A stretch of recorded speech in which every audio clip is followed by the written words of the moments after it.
Bismillahirrahmanirrahim. Assalamu alaikum student. Today I am going to solve exercise 2A of Oxford Mathematics book 2 8th edition. Before starting this question, I request you please subscribe my channel and press the bell icon button.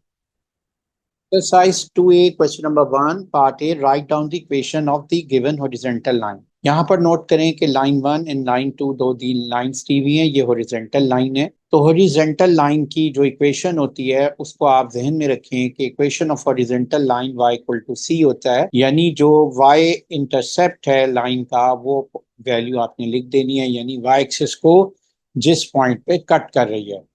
और ये equation कैसे drive हुई है, basically आपको याद होगा equation of line जो है वो y equal to m x plus c होता है, और इस equation of line y equal to m x plus c में m जो ग्रेडियंट है वो जीरो होता है। वो लाइन जो हॉरिजॉन्टल होती है उसका ग्रेडियंट जीरो होता है, यानी जो लाइन एक्स एक्सिस के पैरेलल होती है। तो इसलिए ये line y equal to zero plus c, यानी y इक्वल टू सी आ जाता है। ये वैल्यू इसकी y इक्वल टू सी आ जाती है।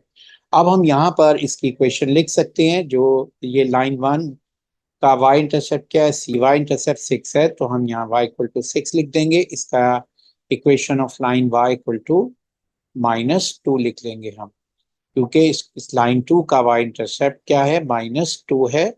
तो इसलिए हम इसको y इक्वल टू -2 लिख देते हैं। ये हमारा आंसर आ गया। पार्ट बी पे आ जाएं। पार्ट बी में देखें क्या कह रहा है कि on the graph draw the line y equal to -3। तो ये y equal to C horizontal line होती है और c उसका y इंटरसेप्ट होता है। यहाँ देखें ये भी हॉरिजॉन्टल लाइन होगी और y इंटरसेप्ट क्या है, -3 है।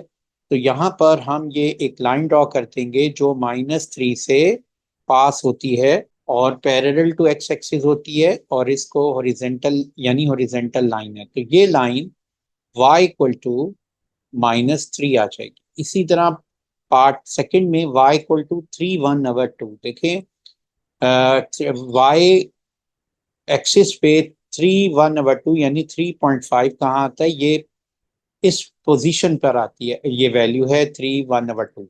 तो हमने हॉरिजॉन्टल लाइन एक ड्रॉ करेंगे, यानी एक्स एक्सिस के पैरेलल एक लाइन ड्रॉ करेंगे जो कि किससे पास होगी, 3 1/2 से होगी पास। और ये हॉरिजॉन्टल लाइन यहाँ पर मैं ड्रॉ कर देता हूँ। इस लाइन को हम नाम दे देंगे y इक्वल टू 3 1/2।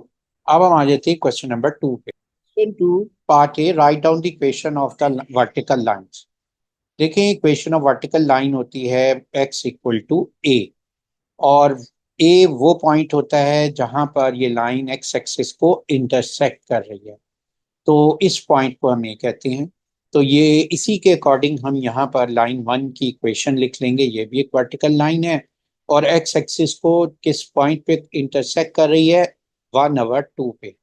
तो ये वैल्यू आ जाएगी x equal to 1/2। This is the equation of line 1। अब इक्वेशन ऑफ लाइन 2 क्या होगी, ये भी एक वर्टिकल लाइन है और पैरेलल टू y एक्सिस है।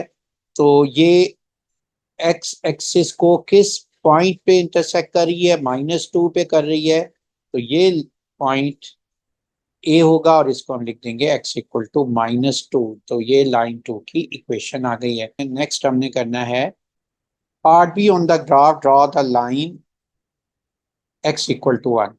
तो ये देखें, ये अगर इसको कंपेयर करें तो ये भी x इक्वल टू ए से कंपेयर होती है, यानी वो लाइन जो कि x इक्वल टू ए होती है वर्टिकल लाइन होती है, ये भी एक वर्टिकल लाइन होगी। और इसकी ये x एक्सिस को 1 पे कट करेगी। तो वो लाइन जो पैरेलल टू y एक्सिस है और वर्टिकल लाइन है और x इक्वल टू 1 पे कट करती है, वो लाइन, वो इक्वेशन ऑफ लाइन जो है ये x इक्वल टू 1 बनेगी। ये मैंने यहाँ पर x equal to 1 equation of line बना दी है। This is x equal to 1।